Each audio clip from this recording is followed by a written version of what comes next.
محمد صلی اللہ تعالیٰ علیہ وسلم کے رب نے محمد کو چھوڑ دیا. یہ بات کب کہی؟ جب 15 دن تک حضور پر کوئی آیت نہیں نازل ہوئی. روز آیتیں اترتی تھی صبح دوپہر شام، لیکن 15 دن تک جب آیتیں نہیں آئی مکہ میں یہ بات اڑا دی گئی. وَدَّعَا رَبُّ مُحَمَّدٍ مُحَمَّدًا، محمد کے رب نے محمد کو چھوڑ دیا، اب آیتیں نہیں آئی. ایک بار اللہ نے اس پر لعنت بھیجی، لیکن کروڑوں مسلمان قیامت تک اس پر لعنت بھیجتے رہے. یہ ہے ناموس رسالت کی حفاظت. ایک بار اگر گستاخی کرے گا تو ایک بار جواب نہیں دیا جائے گا، صبح قیامت تک دیا جائے گا. حضور کی شان بیان کی جائے گی. ابو لہب نے حضور کے بیٹے کا انتقال ہو گیا. حضور کے 3 بیٹے تھے، تینوں صاحبزادے بالکل ابتدائی زندگی میں دنیا سے رخصت ہو گئے. 6 مہینے سے پہلے تینوں صاحبزادے انتقال فرما گئے. تو ابو لہب نے کہا تھا محمد منقطع النسل، یعنی ان کی نسل قطع ہو گئی. ابتر جس کو عربی میں کہا جاتا ہے. حضور پاک صلی اللہ تعالی علیہ وسلم کے دل پر یہ بات بار گزری. میرے آقا غمگین سے اللہ تعالیٰ نے پوری سورت اتاری. انا اعطیناک الکوثر فصلی لربک وانحر ان شانئک هو الابتر. اے محبوب آپ غمگین نہ ہو، ہم نے تو آپ کو کوثر عطا کیا ہے، آپ کھڑے ہو جائیں رب کی بارگاہ میں قربانی دیں. آپ نہیں اے رسول نسل کٹے ہوئے، ان شانئک هو الابتر، آپ کا دشمن کٹی ہوئی نسل کا ہے. اور رب تعالیٰ نے یہ فرمایا محکم قانون ہے، اے دنیا والوں جا کر تلاش کر کے بتا دینا ابو لہب کی اولاد کہاں ہے، ابو لہب کی ذریت کہاں رہتی ہے، اس کا نسل، اس کی نسل کہاں ہے. پوری دنیا کا چپا چپا چھان کر لاؤ گے، ایک بیٹا کہیں نہیں ملے گا، لیکن ہر گلی کوچے میں محمد عربی کی اولاد تمہیں ضرور نظر آ جائے. میرے آقا صلی اللہ تعالیٰ علیہ وسلم کی آل ہر علاقے میں، ہر محلے میں نظر آئیں گے سادات کی شکل میں، جن کی بارگاہ میں ہم یوں کہتے ہیں تیری نسل پاک میں ہے بچہ بچہ نور کا، تو ہے عین نور تیرا سب گھرانہ نور کا. اور یہ نور کے گھرانے کو مولا نے پوری کائنات میں پھیلا رکھا. جواب کس نے دیا؟ ابو لہب نے گستاخی کی. جواب کہاں سے آیا؟ اللہ کی طرف سے. اے مسلمانوں، اگر تمہیں کبھی توفیق مل جائے اپنے نبی کی عزت پر دفاع کرنے کا، ڈیفنس کرنے کا، تو فخر کرنا اپنے بات کا، اپنی اس چیز پر کہ اللہ اکبر، اللہ نے تمہیں اپنی سنت پر عمل کا موقع دیا، اپنی سنت پر. کچھ لوگ یہ سمجھتے ہیں کہ ہم گدیوں پہ بیٹھے ہوئے ہیں، کچھ ہم اپنی خانقاہوں میں بیٹھے ہوئے ہیں، ہم اپنے ممبروں پر بیٹھے ہوئے ہیں، حضور کی عزت پر کوئی بھونک رہا ہے تو وہ تو سزا پائے گا. ہم کائے کو منہ بول کر کے منہ خراب کریں؟ تم کیا بول پاؤ گے؟ یہ بولنے کے لیے اللہ کی توفیق کی ضرورت ہوتی ہے. رب ذوالجلال کی توفیق بھی ہونی چاہیے. اللہ تعالیٰ کی یہ سنت ہے اپنے نبی کی عزت کا دفاع کرنا. اور مکہ والوں نے ایک بار یہ بات مشہور کر دی تھی، وَدَّعَا رَبُّ مُحَمَّدٍ مُحَمَّدًا، محمد صلی اللہ تعالیٰ علیہ وسلم کے رب نے محمد کو چھوڑ دیا. یہ بات کب کہی؟ جب 15 دن تک حضور پر کوئی آیت نہیں نازل ہوئی. روز آیتیں اترتی تھی صبح دوپہر شام، لیکن 15 دن تک جب آیتیں نہیں آئی مکہ میں یہ بات اڑا دی گئی. وَدَّعَا رَبُّ مُحَمَّدٍ مُحَمَّدًا، محمد کے رب نے محمد کو چھوڑ دیا، اب آیتیں نہیں آتی. میرے آقا صلی اللہ تعالیٰ علیہ وسلم کو قلق ہوا، جبرائیل امین تشریف لائے اور وہ بھی ایک دو نہیں پوری سورہ لے کر آئے. وَالضُّحَىٰ وَاللَّيْلِ إِذَا سَجَىٰ مَا وَدَّعَكَ رَبُّكَ وَمَا قَلَىٰ. اے محبوب، چمکتے ہوئے چہرے کی قسم، تمہاری چمکتی ہوئی گھنی زلفوں کی قسم، تمہارے رب نے نہ تمہیں چھوڑا ہے نہ کچھ کم کیا ہے. وَلَلْآخِرَةُ خَيْرٌ لَكَ مِنَ الْأُولَىٰ، بلکہ ہر آنے والی گھڑی آپ کی پچھلی گھڑی سے بہتر ہے. جواب کون دے رہا ہے؟ رب ذوالجلال دے رہا ہے. ولید بن مغیرہ مکہ کا رہنے والا ایک گستاخ رسول، حضور کی شان میں گالیاں بکتا تھا. حضور کو اس نے ایک جملہ کہا تھا، وہ مجنون ہے. مجنون کہتے پاگل کو، اس نے مجنون کہا حضور پاک صلی اللہ تعالیٰ علیہ وسلم کو. اللہ رب العزت کو یہ گوارا نہیں ہوا. جانتے ہیں آیتیں اترنا شروع ہو گئی. سورہ قلم کی آیتیں، لا تطع كل حلاف مهين هماز مشاء بنميم مناع للخير معتد اثيم عتل بعد ذلك زنيم ان كان ذا مال وبنين اذا تتلى عليه آياتنا قال اساطير الاولين سنسمه على الخرطوم. 10 آیت اس گستاخ کے اللہ نے بیان کیے قرآن پاک میں. ایک اس نے حضور کو گالی دی تھی، رب تعالیٰ نے کتنے اس کے کھولے؟ 10 کھولے. کہا کہ یہ وہ جھوٹی قسمیں کھانے والا ادھر کی ادھر لگانے والا، سب سے زیادہ جھگڑا کرنے والا، حد سے زیادہ بڑھنے والا، گنہگار، زنا سے پیدا ہونے والا، یہ اللہ نے فرمایا۔ آج آپ لوگ سنتے ہیں نا گستاخ رسول کو ہم لطف پلید، لطف نا تحقیق کہتے ہیں نا، ولد الحرام، ولد الزنا کہتے ہیں، یہ ہم اپنی جانب سے نہیں کہہ رہے، یہ اللہ نے خود قرآن میں فرمایا ولید بن مغیرہ کو، اور پھر اخیر میں رب تعالیٰ نے فرمایا اس کی عادت ہے جب اس کے پاس آیتیں پڑھی جاتی ہے تو کہتا ہے کہ پرانے لوگوں کے قصے ہیں، سنسمہ علی الخرطوم، اب جو جملہ ہے وہ سنو، رب تعالیٰ فرماتا ہے ان قریب ہم اس کے سور جیسی ٹھوٹنی کو داغ لگائیں گے۔ یہ کون کہہ رہا ہے؟ رب ذوالجلال فرما رہا ہے۔ کچھ لوگوں کو لگتا ہے لہجہ سخت ہے آپ کا، میرے عزیزو اللہ سے بات کرو، رب تبارک و تعالیٰ سے۔ لہجہ اس وقت سخت کیا جاتا ہے جب اپنے حبیب کی بات آتی ہے، عزت کی بات آئے رسول پاک کی۔ اللہ فرما رہا ہے ان قریب ہم اس کے سور جیسی ٹھوٹنی پر داغ لگائیں گے۔ ولید بن مغیرہ کے متعلق یہ آیتیں آئی اور اس نے جا کر اپنی ماں سے کنفرم بھی کیا کہ قرآن تو میرے بارے میں کہہ رہا ہے کہ زنا سے پیدا ہوا۔ اس کی ماں نے کنفرمیشن دی تھی کہ ہاں حقیقت میں تو ایک چرواہے کا بیٹا ہے، مغیرہ تیرا باپ نہیں، میں نے بدکاری کر لی تھی ایک چرواہے سے، اسی سے تو پیدا ہوا۔ عزیزان گرامی وقار، گستاخان رسول کا جواب دینا یہ اللہ کی شان ہے، اللہ تبارک و تعالیٰ کی سنت پاک۔ قرآن پاک میں کئی جگہوں پر یہ آیتیں آئی۔ اب اس کے بعد میں آتا ہوں ناموس رسالت کو اگر سمجھنا ہو تو ایک دو واقعات میں سمجھاؤں گا۔ حضور پاک صلی اللہ تعالیٰ علیہ وسلم کی عزت کی حفاظت صحابہ سے بڑھ کر کون کر سکتا تھا؟ صحابہ سے بڑھ کر کون ہے؟ آپ کو پتا ہے غار ثور میں حضور پاک صلی اللہ تعالیٰ علیہ وسلم ابو بکر صدیق کے زانو پر سر رکھ کر آرام کر رہے تھے۔ واقعہ تفصیل سے نہیں بتاؤں گا۔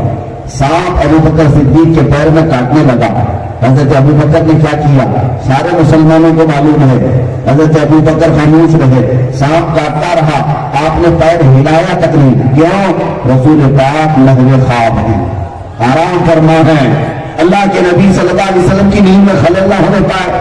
زہر چڑھتا ہوا ران تک آ گیا، پیر پیلا پڑ گیا، پیر نہیں ہٹایا، نیند میں خلل نہ ہونے پائے۔ حضور کی نیند کی حفاظت کے لیے کوئی اپنے پیر کو سانپ سے کٹوا سکتا ہے؟ وہ صدیق اکبر کی شان ہے۔ بیدار ہوئے میرے آقا صلی اللہ علیہ وسلم، آپ نے پوچھا کس بات کا درد ہے تمہارے جسم میں؟ آپ نے کہا لدغت الحیۃ یا رسول اللہ، اے اللہ کے رسول سانپ مجھے کاٹ رہا ہے۔ رسول پاک صلی اللہ علیہ وسلم نے اپنا لعاب پاک ان کے پیر میں لگایا، زہر کافور ہو گیا۔ ایک واقعہ یہ آپ کی ذہن میں رہے، ایک واقعہ آپ کی ذہن میں رہے۔ دوسرا واقعہ ہے مقام صحبہ میں، مقام صحبہ میں حضرت علی کے بھی زانو پر حضور سر رکھ کر آرام کر رہے تھے اور حضرت علی کی عصر کی نماز ابھی نہیں ہوئی تھی۔ یہ بھی واقعہ ہر مسلمان کو یاد ہوگا۔ سورج ڈوب گیا، نماز چھوٹ گئی، اٹھا سکتے تھے کہ نہیں؟ عصر کی نماز پڑھنا ہے، میاں یہ ہمارے تمہارے نماز کی بات نہیں، مولا کائنات کی نماز کی بات ہے۔ ان کے لیے ایک نماز ہماری کروڑوں نماز ان پر قربان، لیکن مولا کائنات اٹھائے نہیں۔ عصر کی نماز فرض ہے، فرض ہے، اس فرض کو چھوڑ دیا۔ اس کے بعد جب میرے آقا بیدار ہوئے، رسول پاک صلی اللہ علیہ وسلم نے پوچھا علی کیا ہے، کیا بات ہے؟ کہا کہ عصر کی نماز چھوٹ گئی۔ ان کو بھی میرے آقا نے کیا کہا؟ چھوٹ گئی، چھوٹنے دو، کل پڑھ لینا، قضا پڑھ لینا نہیں۔ یہ حضور کی نیند کی حفاظت میں گئی ہے۔ آقا نے اشارہ کیا، سورج کو واپس دلایا۔ یہ اختیار ہے نبی مختار و کل ہے، جسے جو چاہے عطا کر دیں، پوری جنت ہدا کر دیں، ہے نا؟ حضور کے اختیار کو مانتے۔ سورج پلٹ آیا اسی جگہ پر جہاں عصر کا وقت ہوتا ہے۔ حضرت علی کرم اللہ وجہہ کریم نے نماز ادا کر لی، سورج واپس ڈوب گیا۔ اب میں آپ سے کہتا ہوں یہ دو واقعات ذہن میں رکھو، دو واقعات۔ حضرت ابو بکر صدیق نے جو چیز قربان کی تھی وہ جان تھی۔ کس چیز کو جوخم میں ڈالا تھا؟ جان کو جوخم میں ڈالا۔ مسلمانوں آپ کو یہ بھی معلوم ہونا چاہیے جان بچانا فرض ہے، جان بچانا فرض ہے کہ نہیں؟ قرآن کے احکام کے مطابق یہاں تک اجازت مسلمان کو دی گئی ہے، ایسی کوئی نوبت آ گئی کہ ایسی جگہ پر ہو کھانے پینے کو کچھ نہیں ملتا، چند شراب کے قطروں سے جان بچائی جا سکتی ہے تو اس مسلمان کو رخصت دی گئی ہے، جان بچا لے، جان بچانا فرض ہے۔ لیکن ابو بکر صدیق جان نہیں بچا رہے، سانپ کاٹ رہا ہے، پیر نہیں ہلا رہے۔ اور دوسری طرح حضرت علی، یہ بھی نماز فرض ہے، فرض یہاں پہ بھی چھوٹ رہا ہے، وہاں پہ بھی چھوٹ رہا ہے۔ ابو بکر کا بھی فرض چھوٹ رہا ہے، حیدر کرار کا فرض بھی چھوٹ رہا ہے۔ اس کو اعلیٰ حضرت سے سمجھنے کی ضرورت ہے۔ اب ہمیں سے رسالت کا مسئلہ سمجھ میں آتا ہے۔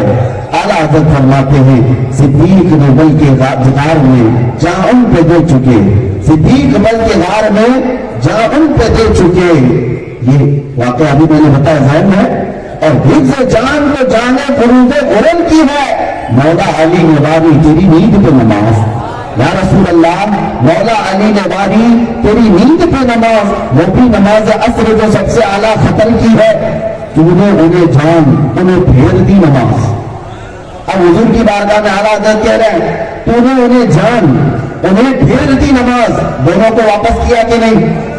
ابو بکر کو ان کی جان لوٹا دی، علی کو ان کی نماز لوٹا دی۔ اعلیٰ حضرت فرماتے ہیں تو نے انہیں جان انہیں پھیر دی نماز، پر وہ تو کر چکے جو کرنی بشر کی ہے۔ اب آخر میں جو رزلٹ نکلتا ہے دونوں واقعات کا، یہی میرے کہنے کا اصل مدعا ہے۔ اعلیٰ حضرت فرماتے ہیں ثابت ہوا جملہ فرائض فرو ہے، ثابت ہوا جملہ فرائض فرو ہے، اصل نزول بندگی استاذ ور کی ہے۔ سارے فرض بعد میں، پہلا فرض حفاظت رسول ہے، عزت رسول کی حفاظت پہلا فرض ہے۔ اے مسلمانوں، آج کے اس انٹرنیشنل کانفرنس کی اسٹیج سے میں آپ کو یہ دعوت دینا چاہوں گا، اب جو بغلیں جھانک کر اپنی دکان کی حفاظت میں بیٹھے ہوں گے، اپنے گھر بار اپنی بیوی بچوں کی فکر میں بیٹھے ہوں گے، ان کو یہ بات سمجھ میں آ جانی چاہیے دنیا بعد میں ہے، عزت رسول پہلے ہے۔ میری دکان بعد میں، میری جائیداد بعد میں۔ ہم نے تو بچپن سے یہ کہا ہے فدا کا دی و امید، ہاں ہم نے کہا ہے ہمارے ماں باپ یا رسول اللہ آپ پر قربان ہیں۔ جب ہمارے ماں باپ ان پر قربان ہیں تو یہ دنیا کی فکر کرنا چھوڑو۔ جب حضور کی عزت کی بات آئے، حضرت ابو بکر صدیق کی اگر حقیقی وارث ہو تو میدان میں آنا ہوگا۔ جان کی پرواہ نہ کرو، بریلی کے امام کے شہزادے تمہیں یہ سکھاتے ہیں یہ ایک جان کیا ہے اگر وہ کروڑوں، یہ ایک جان کیا ہے اگر وہ کروڑوں، تیرے نام پہ سب کو وارا کروں میں، کروں تیرے نام پہ جہاں پیدا، میں بس ایک جہاں دو جہاں پیدا، دو جہاں سے بھی نہیں جی بھرا، کروں کیا کروڑوں جہاں نہیں۔ عزیزان گرامی، حضور پاک صلی اللہ تعالیٰ علیہ وسلم کی عزت کی حفاظت کے لیے صحابہ نے جو کردار ادا کیا، اب سنیے۔ صحابہ اکرام رضوان اللہ تعالیٰ علیہ اجمعین نے مشقتیں برداشت کی، آج لوگوں کو مصلحتیں سامنے آ گئی، کچھ لوگ حکمتوں کے بہانے کرنے لگ گئے۔ بہت سارے ایسے لوگ جو مجھے بھی تانا مارتے ہیں کہ حالات نہیں اس طرح کی گفتگو کے، میں ان سے پوچھتا ہوں کب حالات آئیں گے، آپ لکھ کر مجھے بتا تو دو، یہ آپ کو گارنٹی دے دیں وہ کب حالات آئیں گے جب مجھے اس طرح کی گفتگو کرنی ہے۔ شرم کرو میرے عزیزوں، بچپن سے ہم نے گاڑی سیکھنے کے لیے کسی بچے سے نہیں کہا کہ ساری ٹریفک چلی جائے تب تو چلانا سیکھے گا، کبھی تو نہیں کہا۔ یہی کہتے ہیں بیٹا سائیکل چلانا ہو، بائک چلانا ہو، اسی بھیڑ میں چلانا سیکھ لو تو سیکھ جاؤ گے، یہ کبھی خالی نہیں ہوں گے تمہارے لیے۔ اسی طرح میرے عزیزوں یہ حالات کبھی تمہارے لیے نارمل نہیں ہوں گے۔ جو بولنا ہے انہیں حالات پہ بولو، جو کرنا ہے انہیں حالات پہ کرو۔ اب سنو، صحابہ کرام رضوان اللہ تعالیٰ علیہ اجمعین کے کیا بیوی بچے ان کے نہیں تھے؟ کیا ان کے مال و متاع، ان کی جائیدادیں، ان کی اولاد نہیں تھی؟ سب تھے ان کے بھی، لیکن جب حضور کی عزت کی بات آتی تو کیسے نکل جاتے تھے؟ حضرت خالد ابن احیحہ، ان کے باپ کا نام احیحہ ہے، یہ خالد مکہ مکرمہ میں جوانی میں اسلام لائے تھے۔ جب ان کے باپ کو پتا چلا تو بڑی شدت سے ان پر تکلیف دیتا تھا، وہ دشمن تھا۔